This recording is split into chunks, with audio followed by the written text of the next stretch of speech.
December 4th, 1872. The Atlantic Ocean stretches endlessly in every direction. Cold, vast, indifferent. On that morning, the crew of the British brigantine Dei Grazia spots something unusual cutting across the horizon. A vessel. Its sails are raised, but it isn't moving with purpose. It drifts, slightly off rhythm, like something abandoned but not defeated. As they draw closer, the name becomes visible on the stern: Mary Celeste. At first glance, nothing appears catastrophic. There's no smoke, no visible damage, no distress flags, but there's something wrong. No one is on deck. No one answers their calls.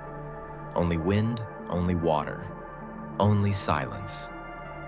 8 days earlier, the Mary Celeste departed New York Harbor bound for Genoa, Italy. On board were 10 people. Captain Benjamin Briggs, experienced, disciplined, respected. His wife, Sarah. Their 2-year-old daughter, Sophia. 7 skilled crew members. This was not a reckless expedition. Briggs was known to be cautious, thoughtful, deeply religious. He would not have taken unnecessary risks. Crew, secure the lines. We depart on the tide. Especially not with his family aboard. The cargo, 1,701 barrels of industrial alcohol, flammable, volatile, valuable. The voyage began like countless others. Routine, predictable, normal. And then something happened. When 2 men from the Dei Grazia climb aboard the Mary Celeste, they expect disaster. Instead, they find order. The deck is intact. The sails are partially set. The hull shows no sign of violent collision. Inside, the scene becomes more unsettling. Personal belongings remain undisturbed.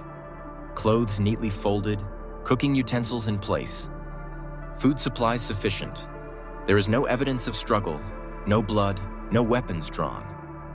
The captain's quarters appear methodical, almost calm. But there are details that don't align. The ship's lifeboat is missing. So are the sextant and marine chronometer. Critical navigation tools. The last log entry is dated November 25th, 10 days before discovery. Its coordinates place the vessel near the Azores. Yet when found, the ship has drifted hundreds of miles beyond that point. For 10 days, no record exists. No documented storm. No confirmed distress signal. No witness. Just absence. The Mary Celeste is escorted to Gibraltar, where a formal maritime inquiry begins. The investigation is led by Frederick Solly Flood. Suspicion clouds the proceedings. Was it mutiny? Murder? Insurance fraud? Flood even questions whether the crew of the Dei Grazia staged the scene. But scrutiny reveals no proof. Nothing was stolen. The cargo remains secured. Valuable items untouched. There are no signs of violence, no hidden bloodstains, no structural sabotage. After months of examination, the court reaches no conclusion. The case is left open, officially unresolved. And that unresolved silence begins to grow louder over time. So what compels an experienced captain to abandon a seaworthy ship in open ocean? Modern analysis points toward the cargo. 9 barrels of alcohol were later found empty. They were constructed from porous red oak, known to leak more than white oak barrels. If vapor accumulated in the hold, a spark could have triggered a pressure explosion. Not necessarily a fiery inferno, but a violent blast of compressed air. Enough to terrify anyone below deck. Imagine the sound. A sudden concussive boom. Wood reverberating. The sharp scent of alcohol flooding the air. Captain Briggs may have believed a larger explosion was imminent. Faced with a volatile cargo and his family on board, hesitation would not be an option.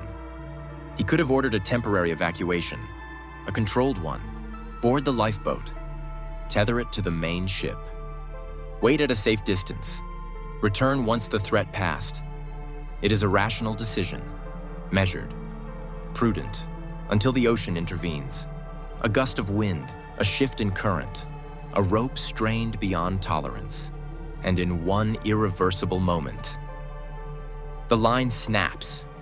The Mary Celeste continues forward under sail. The lifeboat drifts behind.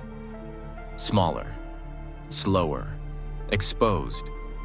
In the vastness of the Atlantic, a lifeboat without navigation tools is nearly invisible.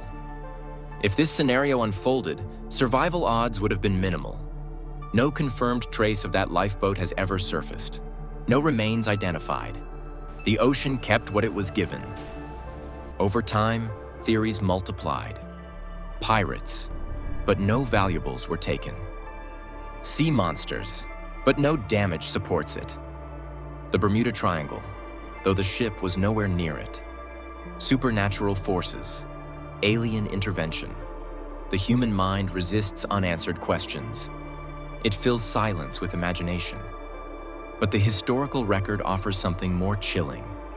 There was no chaos, no violence, no dramatic wreckage. Only a ship that looked as though its crew intended to return. The table wasn't overturned. The cargo wasn't looted. The structure wasn't compromised. It was as if time simply paused, and the people disappeared. The Mary Celeste continued sailing under new ownership for years. Its name endured until 1885, when it was deliberately wrecked in an insurance fraud scheme, a mundane ending for a vessel wrapped in myth. But the event of 1872 never faded. 10 people vanished in open ocean. No storm claimed them. No witness recorded their fate. No final message survives. What remains is an image.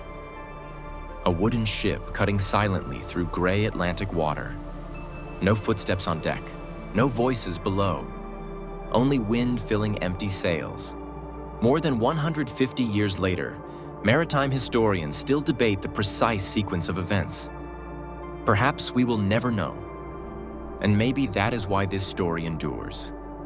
Not because it was violent, not because it was dramatic, but because it was quiet. The Mary Celeste was not destroyed. It was abandoned. And sometimes the most unsettling mysteries are not about what we see, but about what simply isn't there. Silence, absence, an empty ship, drifting across an indifferent sea.